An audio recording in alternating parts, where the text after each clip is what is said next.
Welcome back to the podcast. MarketAbilities, baby. My name's Lucas. Angie. Jacob. Oh, I was hoping it would be something else. Oh, no. Unfortunately, I will not be publicly revealing my actual name. Okay, great. It's Jehovah, isn't it? Yeah.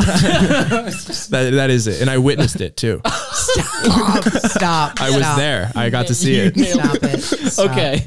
Anyways, back, welcome back. It's always fun. We're here, as always. Right. Just talking, doing stuff, sitting yeah. and talking. No, so today we're talking about, what keeps your spirits high as an entrepreneur? What can keep you, I think the children, they say lit. Yeah. Lit. They did in 2016, that's for sure. Oh, wow. Holy crap. What year is it? Yeah, You've been cryogenically frozen in the sound booth. Tell you what, these kids today can't hardly what, understand them? Or? Yeah. No, listen. We just Yeah, bet. Okay, bet. Yeah, bet. And then I remember when bet came around, my teacher hated it in high school, and now I cannot shake that phrase. No cap. No cap's a little much. Cap. Okay, that's funny. Yeah, I do like cap. See, we're cooler than he thought. So we can say that, the way that Jehovah wants to keep his spirits high, is to watch TikTok videos of Gen Z kids. Yeah, and produce the content for them. Good. Yes. Oh, I could talk about that. I made a TikTok that got 1 million views. Oh, we're going to talk about it. We got a lot of things to talk about. But okay, let's not spoil it. Then. Yeah, I think the first part of your question was how do we stay lit about our industry and what we're doing? Lit. Yeah, I mean, we just returned. A couple of others in tow. Wasn't me. The Enterprising Women Convention and Gala. And look, actually, Lucas wasn't there this year, but he was. I was there last the year before. So this is a good group of people to have. I thought it was really weird that Lucas went the year that I didn't to the Enterprising Women Convention. I mean, I thought it was odd, but trust me, so did us. I didn't get invited this year. I know. Well, because did you hear the part about women? What's that noise? Did you guys hear that? That was a motorcycle. That was. I thought it was like a children's choir coming in all of a sudden. I was like, ah! That was Lucas reacting to. Yeah, you saying that. Yeah. But and look, I'm just surprised that I wasn't nominated. Oh, just wait until next year. Just wait. Wait till next year. That's right. But I will be there with you. And not that I care that it's men, women. It's just surround yourself with people who are on fire about their business, on fire about what they're doing, man, because it is exciting and it gets you going as well. And then you think, all these people are they're working at like 6A, so I'm going to get up at 5A and then they're going to go here. And, because it's not a competition. But their passion is very contagious and it really rubs off on you. It's not even necessarily like the way I look at it is competition. Right. It's like I'm seeing oh, these people can do this. Inspiration. I can do this too. Inspiration. You know what I mean? Most certainly. It's like, because they're just another human. Proof in performance. Like there's really nothing inherently special about that person. Right. They've just gone the extra mile. Right. You know what I mean? Absolutely. And these particular women, many of them founders and CEOs of their own companies. And what they've done is they've met a need. That was something that we discovered across the convention. It's like, how did they think of this? And I think it was either you or Riley or somebody said, because they needed it. The world needed it. Yeah. It wasn't in existence yet, so. That's good. Did you see this thing attack me? This microphone? What's going on with you right now? You're here in children's choirs. The equipment's fighting back. This is not alcohol. This is sparkling water, but I think someone has put something in it. I don't even know what it is. Maybe there's just been so much alcohol in it before Whatever. that it's laced. Whatever. What are you looking at on your gimbal right now? Listen, hey, I would like for our viewers at home that are not able to witness this visually. Right. She's using there it goes. You know what's funny? Even the most expensive gimbals do the same exact thing. Yes. This was sent to us. This was sent to us to try out, and we love it. I think Loom Cube sent this to us. I'm begging you to, whatever needs tightened on it, tighten it. Your phone's going to go flying soon. Yeah, so listen, the other thing, just like with MarketAbilities, which is our podcast here, and we promise every time you tune in, there's going to be a lot of silliness, but you'll never leave without a hook. You'll never leave without just that little bit of information that would maybe encourage you to go to that next level. Yeah. Yeah, absolutely. Because that's what, as much as we want our success, I love watching other people succeed as well. Preach. Yes. Because if our clients aren't succeeding, then we're not succeeding. Oh, we're failing, and we're out of a job, and then we won't have this podcast. And then I can't eat fruit roll-ups. All that stuff by myself in my robe at home. That's every the life time of luxury. Must you try to derail the conversation every time? Okay. You literally just said we goof around. You did. We do goof around. Yeah. Let's and I nailed it. Okay, you did nail it. I mean, I take fruit roll-ups very seriously, so I'm not goofing. I don't know that I would do the fruit roll-up as much as the roll-up, which is the chocolate and the caramel. I'm down with that. Oh, I wasn't sure if you were talking about the liquor store. Okay. Anyway, before we turn it over to Jacob, who's going to just tell us about a ton of things, because that generation, they're like plugged in, they know everything, right? They're going to enlighten us. If you don't love, which I can't imagine, condescending. I can't imagine why you wouldn't love Marketabilities, but there are so many forums out there and so many places that you can turn and watch and listen. And I know you have your favorites. Yep. If I were to ask you right now, who do you like to turn to challenge you in the audio world? In the audio world, there's a guy named Colt Caparoon. Okay. Very, very good. And then I watch all of the guys from Bethel Music. Nice. Because in my opinion, that they have the best production when it comes to... Aside from you. Yes. Yes. Well, when it comes to the type of music that I listen to and that I want to produce. And they even have a whole training program and everything. Very nice. Yeah. Very nice. Where do you turn for your video inspiration? I really enjoy this guy, Casey Neistat, on YouTube. He's one of my personal favorites. And he just recently unretired. So he came back out of retirement after his $1 million from Nike. I didn't even know he did retire. I didn't. Yeah. So for those of you that don't know, Casey Neistat, the king of New York, arguably, or at least the one who documented. I thought that was Dave Portnoy. Yeah. No, it's not Rudy Giuliani either. Don't get. Okay. So Casey, he is not a New York native, but like many New Yorkers, found himself there, calling it home. He recently did move to LA for I think 2 or 3 years. Pretty much stopped making YouTube videos entirely, but within the last I think month and a half, he has come back and started posting regularly again. That's awesome. Yeah, and so he kind of established what we would probably think of as the modern day vlog. Mm-hmm. The people were vlogging before him, very notably. Even he was vlogging before he was uploading them, but he was the first person to really walk into the hotel room, set up the shot, grab his bags, walk out of the hotel room, and then walk back into the hotel room to get the shot. So cool. And so he was really one of the first people that really started thinking about his vlog cinematically and was like, all right, what if we incorporate a little bit of that Hollywood type of storytelling and that way of shooting into these what would have been more realistic, but in the results of him doing this makes them feel more naturalistic. Right. And so it kind of creates that that connection with the audience. And he's kind of come back full force. Well, it paid off for him because you said he to date has the most viewed Nike ad. Yeah. Nike actually sent him whoever picked Casey to do the ad must have been shaking the entire time because I would have been nervous too in that position because they gave him, I can't remember how much money, but it was more money than I have. And and he took it, and the money was supposed to go through to produce this video, and they just traveled around the world instead and recorded it, and legitimately just blew all the money, and it took them maybe 11 days to spend all of it, and eventually $1 million was it or something like that, something crazy. Lucas, can you pull? Actually, I think I can do it. I can multitask. Well, okay, so I can. So cool. I've only watched a few of his videos. Okay, and there's one thing that stood out to me like crazy is he was going on a road trip or something. He's vlogging the whole road trip, and there's a part where he goes and he's a Tesla, so he goes and plugs in his Tesla, and he has every single shot. So he has him pulling into the thing. He has him pulling. Yeah, there's a gas pulling station. in, and then he has him plugging it in. And then there's a drone shot of him while he's plugging it in. And then there's an insert of him pushing the button. Which means he did it a million times. And then there's a drone shot of him driving away whenever he's going back on the road. And he had to go back and get his drone. This the whole time I'm like, this is one dude. No doubt, man. And it takes a long time to do that. And in his video, he said, Okay, I might have been wrong. He does not say how much money they gave him, but he does. We're going to say $1 million. Well, he does. Well, let's imply, because you might be right. Nike asked me to make a movie about what it means to #MakeItCount. Instead of making their movie, I spent the entire budget traveling around the world with my friend Max.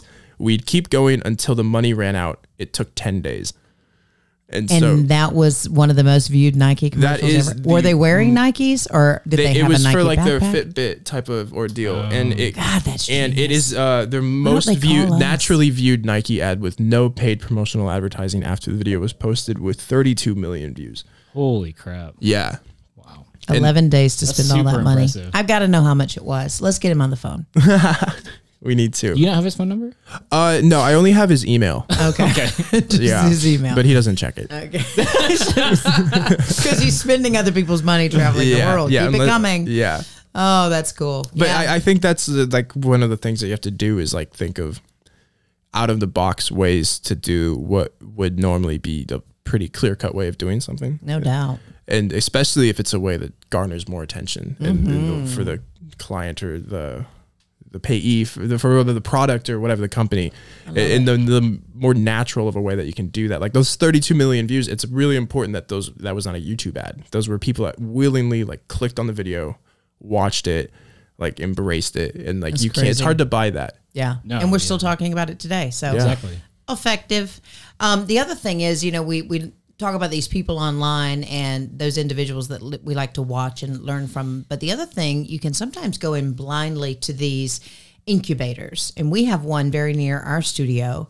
And I think some businesses take advantage of that, where you can, maybe if you have an idea and you're unsure, like maybe go to one of these incubators or think tanks, which you see a lot of in the larger cities, and just really talk through your idea and make sure that you have something that's solid and get some real feedback. No doubt. Yeah. And then come to us when it's proven. Yeah. And then, of course, we'll help you with all your marketing material and videos and such as that. Mm. Yeah, it was great. I mean, and here's how we sort of expand on what we do. So we just covered, not only did we attend the Enterprising Women Convention, but we covered it. And we did a highlight video. And when we were there, we're like, hey, we spend a lot of time in the hotel. So we did a highlight video for the hotel. The Wyndham Hotel, not a bad brand to align with, not right? It's not a Motel 8. It is not. However, we would make that Motel 8 look great if they wanted us to. Certainly, because I think it's Motel 6, but we could do it for the 8. I mean, if they want to create the 8. We can help rebrand. Yeah. Rebrand. Yeah. It's Motel two better. 6 is done. What's better than 6? 8. Look at that. Just genius in the matter of seconds here. Awesome. Yeah. So, but that's the way we get a lot of our opportunities. And of course, when you see that, listen, with anything in the world, how many times do people look at something and go, I want that. I want that for me. Personally, I do all the time. All the time. I want that. Yeah. You do. I do that all the time. You just do. I mean, even look at him. I mean, whenever I see Angelina Jolie in a movie, I want that. This is a man with earthly desires. Yeah. Allegedly. His eyebrows go up because his mama's listening and, maybe somebody else. But Angelina Jolie, hopefully. But anyway. Well, you don't like her? I'm going to tag her. Like you're on a playground? Or not kidding. Playing a game? No, on the Instagram post. Whatever. Oh, I thought you were just. But if I did see her on a playground, I would. That's you would tag. You're it. So anyway, cool. Listen, we digress. Listen, guys, come back on. The track is on. All right. So the other thing, when you're thinking about your business and being an entrepreneur, it's like, how can I be better, right? Yeah. Like you said, do it better than other people have done it. Study and learn. Yeah. Also, once you know you have that rock solid idea, you're out there killing the game, do not forget the community. Do not forget those people who have propped you up and helped you along the way, and give back and, help out when you can. Yeah, you're going to send that elevator back down. Oh. Never heard that. That's good. Send it back down. Yeah. What floor are you on currently? 13. I'm like on the unmarked floor of the hotel that they don't like let you know that they have. Okay. It's where all the washing machines are. Yeah. It's like a row of like ice makers. Why was that so funny? That's great. I can envision that all of a sudden. It's like, I made it now, Mom. Washing machines and ice machines. It smells so clean up here. It smells so clean. Penthouse, here I come. A couple more floors. The detergent floor. Yeah. Oh man, that's awesome. But yeah, we're all about growing your small businesses. Each time we talk about these podcasts, it's like, how can we help people to level up? Right? Level up. Do you feel like you have to level up every day, every week, every month? How do you play? I think you'll feel it. How often do you want to feel it? I don't know. I don't know if you have a choice. I feel like you can definitely like try and like learn and absorb and level up. But I feel like you'll know when it feels like you've outgrown something, or if you've if it's time to maybe take more of a more hands-on kind of approach instead of maybe watching it happen. Okay, all right. I see where you're going with that. I think a good practice to put into place, and it depends on how you want to do it, but you can do like a weekly review. Probably won't. I can internally, but if it comes like pen and paper, like a lot of people do like a yearly review, right? Like you get to the end of the year and you kind of look back on everything, and and then you make goals for the next year. So smart. But I feel like if you're constantly reviewing yourself, you can see things that need to be changed rather than just going day to day. Yeah. And like you kind of forget. Right? Like, oh, this thing didn't go well, but then you forgot about it. And next month it kind of happened again. Man, I can tell I'm older than you guys, much older. And I think I started out that way, where I was always looking inward, am I doing it okay? Am I doing it right? I know, and anybody who's ever joined the team, I'll say, I don't know if we're doing it the right way. Do you have a better way to do it? But what I've learned now, man, is I really need people looking at me and telling me what I'm doing right, what I could do better, and not people who just want to be critical or whatever, but people who have gone ahead of me and have avoided some pitfalls and want to help me avoid those pitfalls. And, I've always said no to the CEO, CFO, CIO, all that. No. But now I'm really at this age, I've come back to that, where you need that, not only an individual perspective and insight and look into yourself, but that outward view, and that opinion matters. Yeah. And that opinion is usually founded by numbers, real numbers. Yeah. So that's going to be hard. I got to open myself up to that. Maybe that'll be my Christmas gift to myself. An internal review by a lot of people. An internal audit. I expect you to go crazy. Don't say that word. You what? I expect you to be crazy in January. Baby, we're gonna level up. It'll be time, because then we'll know we're ready to level up. Okay. Do you think you can grow taller too? Because I'd like to be a couple of inches Actually, taller. you can. Yeah, you could. We can actually have an exam for you, and they can tell you your growth plate if you got it in you still to grow up a little bit more. Sweet. Can't wait. I think they can also just take like your femur and just like extend it a little bit. That's a little more stretcher. Harsh. Yeah. Those boards you flip up now and you lay on? Yeah. I think you do that enough. I've been on one of those. I thought if you get sent up to space, like it decompresses your spine. You come back you're down, shorter. You're shorter then. Oh, really? Well, decompress. Okay, decompress. You're right. You're taller. Thank you for that. Thanks for that. Compress, decompress, learning the different Elon, words. Here I come. All right, that's Elon, I'm trying to hit 6 foot. Yeah. That's it. But Angie, I feel like a big deal too is, you met all these crazy, incredible women, right? Awesome. It's like, how do you keep in contact with them? Oh, and how important is that networking? Yeah, well, and it's like, the 5 closest people around you is like your average. Or whatever, right. Well, the way I'm going to approach it, because there were so many people there, and this is something. Okay, this is a piece of advice. So many times, especially when you walk into a room like that, and there are hundreds. Right. Like, and every one of them has a phenomenal story, and you're like, man, I'd love to work with that one and that one and that one and that one. And then what I finally realized is I think there were 5 advertising agencies, or they called themselves strategists or whatever, where they work with businesses to grow their business, but they need people like us because we do video production. Yeah. There aren't many people who do video production and those who have a TV show. Yeah. As an output arena, and we have those things, and that was very attractive to a lot of those ladies. So I think my more attainable goal is to reach out to probably those 5 first, and then hope that they've got relationships with all the others, and then we'll just make video for them, and it'll be great. Expand. That'll be great. Yeah, that's my plan anyway. I don't know if it'll work, but we'll see. I mean, even if we get one. That's right, baby. Every 7 pitches, 1. You don't believe that number, do you? I've said that many, many times. If you pitch 7 times, you'll get at least 1. Mm-hmm. You didn't think that was a high enough number. Like you were thinking I'd have to pitch to more. Well, it's you. So no. It's a little bit different. The ratio is a little bit different. Sweet. I did pay him to say that.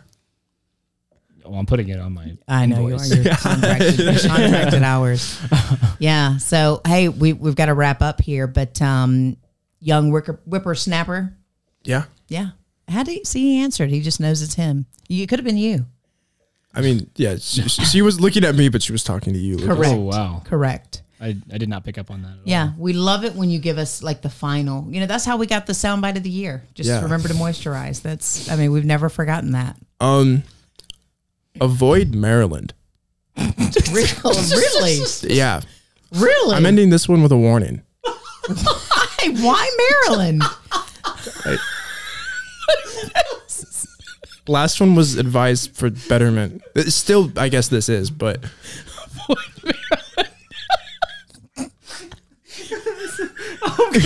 I'm going to buy the domain avoidmaryland.com. You've heard of Enjoy Illinois. Now get ready for it. What did Maryland do to you? I can't. We don't have enough time on this We're podcast. so tagging Maryland to find out what happened. I don't think his lawyer will let him talk. I've signed a thick NDA.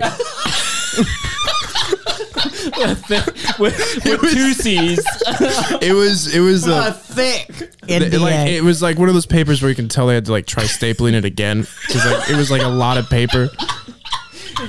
You can't hole punch that many paper in one go. And he was like, "Watch me." And he like tried it. I flipping love him. Avoid Maryland. We're just gonna leave you with that, folks, right. and ensure you come back next week. Ta-ta.